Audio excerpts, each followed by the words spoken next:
Hello guys, welcome back to my another video. So ಇವತ್ತು ನಾನು ಇನ್ನೊಂದು ಇಂಪಾರ್ಟೆಂಟ್ ಕ್ವಶನ್ ಅಂದರೆ ಪ್ರೀವಿಯಸ್ ಇಯರ್ ಕ್ವಶನ್ ಪೇಪರ್ದು ಕ್ವಶನ್ ತಂದಿದ್ದೀನಿ ವೆಕ್ಟರ್ ಅನಾಲಿಸಿಸಲ್ಲಿ. So here we can see what they have been ask is given the 2 points A ಅಂದರೆ ಒಂದು vector ಕೊಟ್ಟಿದ್ದಾರೆ A, that is rho is equal to 4.4 and that is 4.4 degree and phi is equal to minus 115 degree and z is equal to 2. And b, another vector they had given, they have specified the another vector, that is b is equal to x is equal to minus 3.1 comma y is equal to 2.6 and z is equal to minus 3. And the first sub question is find the rectangular coordinate of a point a. So point a, rho phi z, ನಾನು ಆಗಲೇ ಹೇಳಿದ್ದೆ before in the first video, rho phi Z ಕೊಟ್ಟಿದ್ರೆ ಅದು cylindrical coordinate system. So cylindrical coordinate ಸಿಸ್ಟಮಿಂದ ನಾವು Cartesian, that is rectangular coordinate ಸಿಸ್ಟಮ್ಗೆ ನಾವು conversion ಮಾಡಬೇಕು. ಸೊ ಅದು ಕನ್ವರ್ಷನ್ ಮಾಡಬೇಕಂದ್ರೆ we should know the formula. See, rho ಕೊಟ್ಟಿದ್ದಾರೆ, ಫೈ ಕೊಟ್ಟಿದ್ದಾರೆ, ಝೆಡ್ ಕೊಟ್ಟಿದ್ದಾರೆ. ಸೊ ಆ ವ್ಯಾಲ್ಯೂಸ್ನೆಲ್ಲ ಈ ಫಾರ್ಮುಲಾಗೆ ಸಬ್ಸ್ಟಿಟ್ಯೂಟ್ ಮಾಡಿದ್ರೆ ನಮಗೆ ರೆಕ್ಟ್ಯಾಂಗುಲರ್ ಕೋಆರ್ಡಿನೇಟ್ ಸಿಸ್ಟಮ್ ಸಿಕ್ಕುತ್ತೆ. So let us solve this problem. That given a is equal to ಏನು ಕೊಟ್ಟಿದ್ದಾರೆ ಅಂದರೆ a is equal to rho is equal to 4.4 and phi is equal to minus 115 degree and z is equal to 2. So ಎಕ್ಸ್ನ ಕಂಡುಹಿಡಬೇಕಂದ್ರೆ ಅಂದರೆ x Y z ಅಲ್ವಾ rectangular ಅಂದರೆ ಎದು x Y z ಕಂಡುಹಿಡಬೇಕಂದ್ರೆ ಎಕ್ಸ್ಗೆ ನಮಗೆ ಫಾರ್ಮುಲಾ ಗೊತ್ತು, x is equal to rho cos phi. So ಇವಾಗ ನೀವು ವ್ಯಾಲ್ಯೂ ಸಬ್ಸ್ಟಿಟ್ಯೂಟ್ ಮಾಡಿ. ರೋ ಅಂದ್ರೇನು 4.4 cos phi value minus 115. So ಅದನ್ನು ನೀವು ಕ್ಯಾಲ್ಸಿಲಿ ಸಾಲ್ವ್ ಕೂಡ ಮಾಡ್ಬೋದು. ದಟ್ ಈಸ್ ರೋ ಅಂದರೆ 4.4, here we can see 4.4 and here we have cos. In that cos we have another value that is 115 minus 115. This will be the answer for the X.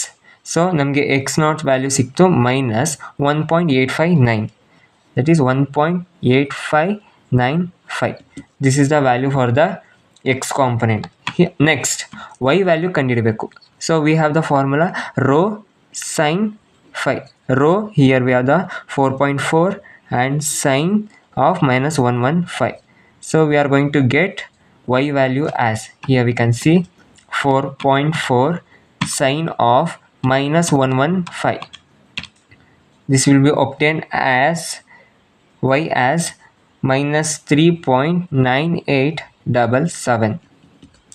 and z ಅಂದರೆ ನಾನು already ಹೇಳಿದ್ದೆ, z ಏನು value ಕೊಟ್ಟಿರ್ತಾರೆ ಅದೇ value cylindrical coordinate ಸಿಸ್ಟಮ್ಗೆ ನಾವು consider ಮಾಡಬೇಕು. So z will be always is equal to z, that is z is equal to 2. ಇದು ನಮಗೆ now we have converted the cylindrical coordinate system into Cartesian coordinate system, that is x, y, z. So at last you should write the formula a is equal to minus 1.8595 a cap of x minus 3.9877 into a cap of y plus 2 into a cap of z. This is the rectangular coordinate system. We have converted this one system to another, that is cylindrical coordinate system into rectangular coordinate system. Now we have completed with the first question, and the second question is convert the b, vector b, from rectangular to cylindrical coordinate system ಅಲ್ವಾ. X Y Z value ಕೊಟ್ಟಿದ್ದಾರೆ, ಆ X Y Z ವ್ಯಾಲ್ಯೂಸ್ನ use ಮಾಡಿಕೊಂಡು we have to convert that into cylindrical coordinate system. So let us write what that given the values. X is equal to minus 3.1, Y is equal to 2.6 and Z is equal to minus 3. So ಇವಾಗ ನಾವು rho, theta ಮತ್ತು Z value ಕಂಡುಹಿಡಬೇಕು. So ರೋಗೆ value ಏನಿದೆ ಅದನ್ನು ನಾನಿಲ್ಲಿ ಬರೆಸಿದ್ದೆ. Rho is equal to square root of x square plus y square.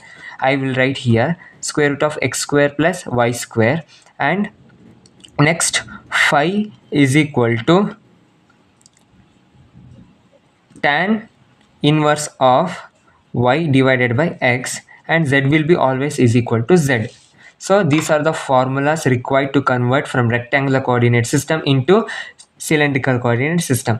So let us solve the rho. Rho is equal to square root of, here square root of x square ಅಂದ್ರೇನು, they had given the value minus 3.1 whole square plus y square ಅಂದರೆ 2.6 whole square. ಅದನ್ನು ನಾನಿಲ್ಲಿ ವ್ಯಾಲ್ಯೂಸ್ನ substitute ಮಾಡ್ತಾ ಇದ್ದೀನಿ.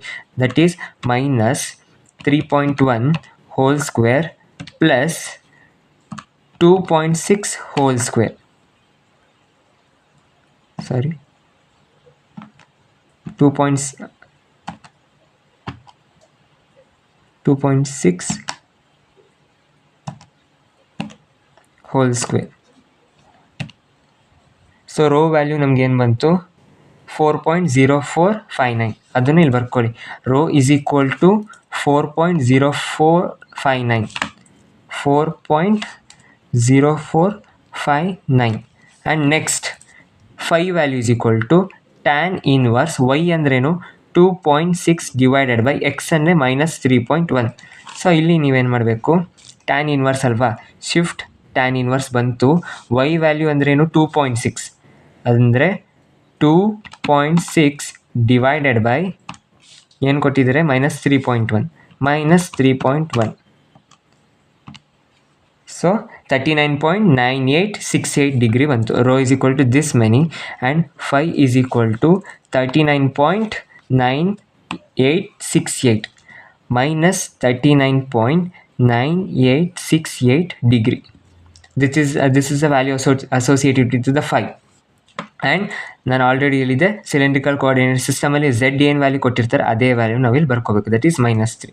So ಇವಾಗ ನೀವು ಇದನ್ನು in terms of cylindrical coordinate system ಅಂದರೆ ಬರಬೇಕು. ಸಿಲಿಂಡ್ರಿಕಲ್ ಕೋಆರ್ಡಿನೇಟ್ ಸಿಸ್ಟಮಲ್ಲಿ rho, phi and Z are the 3 components. ಅದನ್ನು ನೀವು ಅಲ್ಲಿ ಬಂದಿರೋ ವ್ಯಾಲ್ಯೂಸ್ನ ಇಲ್ಲಿ ಸಬ್ಸ್ಟಿಟ್ಯೂಟ್ ಮಾಡಬೇಕು. ಅಂದರೆ rho is equal to 4.0459 A cap of rho minus phi ಏನು ಬಂದಿದೆ, 3.3986 into A cap of 5 minus 3 into A cap of Z.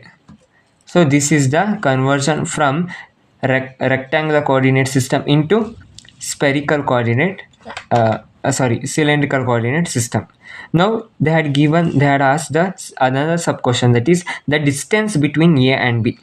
So distance between A and B find out ಮಾಡಬೇಕಂದ್ರೆ the distance between A and B ಇಲ್ಲಿ already ಬರ್ಸಿದ್ದೀನಿ, x0 y0 and z0 ಅಲ್ವಾ, x1 y1 z1. So ಇವಾಗ ನಮಗೆ ಒಂದು formula ಹೇಳ್ತೀನಿ, distance formula. We already familiar with this formula in the 10th standard only. So square root of x1 minus x0 whole square plus y1 minus y0 whole square plus z1 minus z0 whole square. So ಇಲ್ಲಿ ಯಾವುದಪ್ಪ x1 ಅಂತ ನೀವು ಕೇಳಿದ್ರೆ, x1 ಅಂದರೆ ಇಲ್ಲಿ ಕೊಟ್ಟಿದ್ದಾರೆ ನೋಡಿ ಕ್ವಶನಲ್ಲಿ, ಇದು x1 ವ್ಯಾಲ್ಯೂಸ್ ಆಗುತ್ತೆ. x0 ವ್ಯಾಲ್ಯೂಸ್ ಅಂದರೆ ನಾವು ಇಲ್ಲಿ ಫೈಂಡ್ ಔಟ್ ಮಾಡಿದ್ದೀವಲ್ಲ, ಇದು x0. ಸೊ x1 ಮತ್ತು x0 ವ್ಯಾಲ್ಯೂಸ್ನ ಈ ಫಾರ್ಮುಲಾದಲ್ಲಿ ಸಬ್ಸ್ಟಿಟ್ಯೂಟ್ ಮಾಡಿದ್ರೆ ನಮಗೆ distance between A and B ಅಂದರೆ vector A and vector B ಮಧ್ಯೆ ಇರೋ ಡಿಸ್ಟೆನ್ಸ್ನ ನಾವು ಫೈಂಡ್ ಔಟ್ ಮಾಡ್ಬೋದು. ಸೊ ಹೆಂಗೆ, ಸ್ಕ್ವೇರ್ ರೂಟ್ ಆಫ್ x1 ಅಂದ್ರೇನು, ಮೈನಸ್ 3.1 ಮೈನಸ್ x0 ಅಂದರೆ this is the value of x0 minus 1.8595. ಅದನ್ನೇ ಇಲ್ಲಿ ಬರ್ಕೋತೀನಿ, minus 1.8595 whole square plus y1 ಅಂದರೆ 2.6. here they had specified the value of y1 in the question itself only. So I am going to write those value in this formula. That is y1 is 2.6 minus y0 ಅಂದರೆ minus 3.9877 minus of minus 3.9877 whole square. Similarly z2 ಅಲ್ವಾ. Next z0 ಅಂದರೆ minus 3, ಅದನ್ನು ನಾವಿಲ್ಲಿ ಬರ್ಕೋಬೇಕು. z1 ಅಂದರೆ minus 3 minus 2 whole square, that is minus 3 minus 2 whole square. So ಇಷ್ಟು ವ್ಯಾಲ್ಯೂಸ್ನ ನೀವು ಕ್ಯಾಲ್ಸಿಲಿ ಸಾಲ್ವ್ ಮಾಡ್ತು ಅಂದರೆ you are going to get the distance between A and B as 8.40. So this is the previous question paper which have been asked in the examination. So ನಾನೇನು ಹೇಳ್ಕೊಟ್ಟಿದ್ದೀನಿ, from rectangular to cylindrical coordinate system ಮಾಡಿದ್ದೀನಿ, ಮತ್ತು cylindrical coordinate ಸಿಸ್ಟಮಿಂದ rectangular coordinate ಸಿಸ್ಟಮ್ಗೂ ಮಾಡಿದ್ದೀನಿ, ಮತ್ತು distance between these vectors A and ಬಿನ ಕೂಡ ಸಹ ನಾನು ಹೇಳ್ಕೊಟ್ಟಿದ್ದೀನಿ. ಸೊ ನೆಕ್ಸ್ಟ್ ಅಪ್ಕಮಿಂಗ್ ವೀಡಿಯೋದಲ್ಲಿ ಇವಾಗ ಸಿಲಿಂಡ್ರಿಕಲ್ ಆಯಿತು, ನೆಕ್ಸ್ಟ್ ಸ್ಪೆರಿಕಲ್ ಕೋಆರ್ಡಿನೇಟ್ ಸಿಸ್ಟಮ್ನ ಹೇಗೆ ಮಾಡಬೇಕು ಅಂತ I am going to teach. Thank you for watching. Please go through this problem.